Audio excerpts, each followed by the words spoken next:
Me, Redlip Blonde. I hope the sound's okay. I've been having problems with my webcam sound. I'll try to talk louder. But this is Stripper World Stories by Redlip Blonde. So where I left off, this is video 2, I believe, because my last one was too long, so I have to re-talk everything. Okay, the first one I was saying I went to this really nice upscale bar and told I needed more experience, so I went to this other bar a day later and worked there 3 years. And it was like totally like different women that I'm used to, like black girls and city girls, tough girls, hard girls. And I'm just from the country, so it was hard for me to adapt. But then once I did, they were like family. You know, you just adapt to your environment. But the woman that worked there, her name was Marilyn, and she looked like Marilyn Monroe. I don't know if I mentioned this on my last video. I think no. But she loved me. I did really well there. Christmas time, I would like spend all my tips and buy gifts for the girls and for the guys. I mean, I was crazy. I just really like to give, and I love people. No, I mean, I'm just having a drink. And the other thing I want to mention is, like, leaving there after 3 years of experience and going back to the top-end bar, you know, top, higher-end bar, was so much better for me because I had the experience and then I had all the fashion. I mean, I would go to the mall and buy, like, tons of clothes on the tips I was making. $1,200 a week back in the 80s was a lot of money. That's cash. But just dancing, no hanky-panky. I was a good girl. So I love to shop, and I buy my outfits, and every time I go on stage I change my outfit. I would never wear the same outfit. Like some of these strippers, they'll stay in the same friggin' outfit for half the day, or by the end of the day their makeup all over their face, or they're messed up, whatever. But I was always very conscious of how I projected myself, my mannerisms most of the time. And I was genuine. I didn't have to fake it. And I think a lot of girls were jealous of that because some girls do get jealous of other girls. And I don't know why they were jealous of me because I would always reach out to have anyone, like, talk to and just be genuine.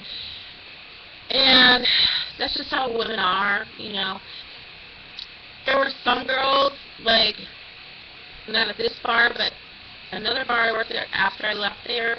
I went back to the top-ranking bar, and I had problems with the owner's cousin who dated me. My car, I got through him, got repossessed, and he got mad at me, so I stabbed his tire, and then he cut my hours, and so I left the really high-end club. And so I worked between the second club that I went to have experience the first time, and then I worked at a new club in this little country town that I lived at, not too far away. So I worked between the two jobs, driving back and forth, and worked double shifts at some of them. So I worked at the club that I originally started off with, and this newer club. And the girl difference, every club's different. Even the clientele, like I had my own followers that really liked me, and they were like my fan club, like, oh my God, Sherry, you gotta date this guy, or I have a friend, or I'm a policeman, can I date you, or oh, let's go for a ride, or I own a Mercedes, and I own a Porsche, and, you know, you got politicians to blue-collar workers to young kids in college, just chasing your ass or a piece of tail, and I just felt like, hey, I'm just me, I'm not interested in your money or your cars or this or that. I guess I'm a rare breed because most women would just jump all over it, and I really didn't care. I just like being me. And I had my own shit, so I didn't need their shit. But anyways, long story short, the girls were so different to each bar. We had the high-end, ritzy, 19 girls working, to a crappy bar that was like, I'm not dated or anything, but they were more black than they were white, and they were more like ghetto. And then downtown, it was, I mean, in the country bar that I was working at was like totally opposite. They were like country bumpkin women who had stretch marks, who had husbands at home and kids, and it's like, what the hell? Like, I always stayed in shape. I loved to exercise anyway. Not much now, but when I was younger, I loved to run and jog, and I love to dance. And dancing, I would never get off that stage not sweating. I'm sorry, I worked my butt off, literally. And not because I had to, like, I never had a weight problem. It was just, I love to work out. I love to be active. I love to dance. I love the attention. I love to move. I love to talk. I don't like to just sit around and get fucked up. I mean, I like to get fucked up, too, but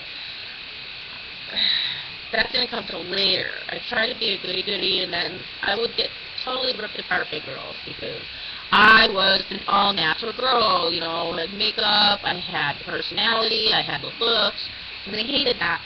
And I was a new face, so it was tough for me to start. I remember getting in a cat fight with some girl. She was old, and I called her an old, biggie old hag, and she ripped the necklace off my neck, and I love seashells, so I used to collect, like, chokers, and I got choked by my own choker.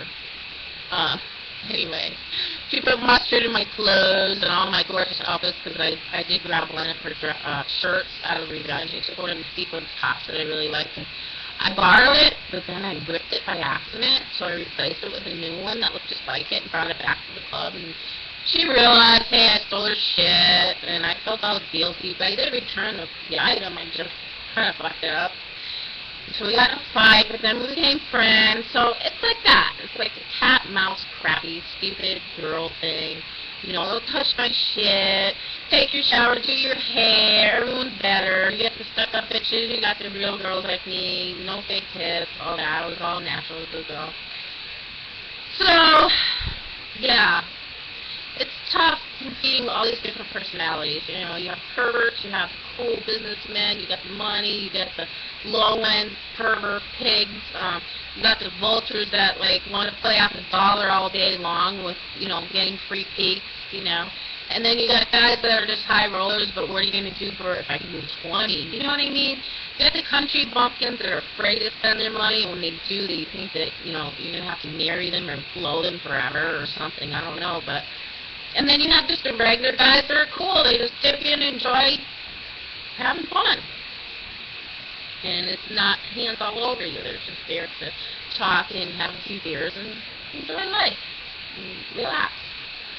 So that's a few of my experiences, and you'll have to watch part 3 because I'll probably run out of time, and I don't want to take up all your time. But if you have any comments, leave them below.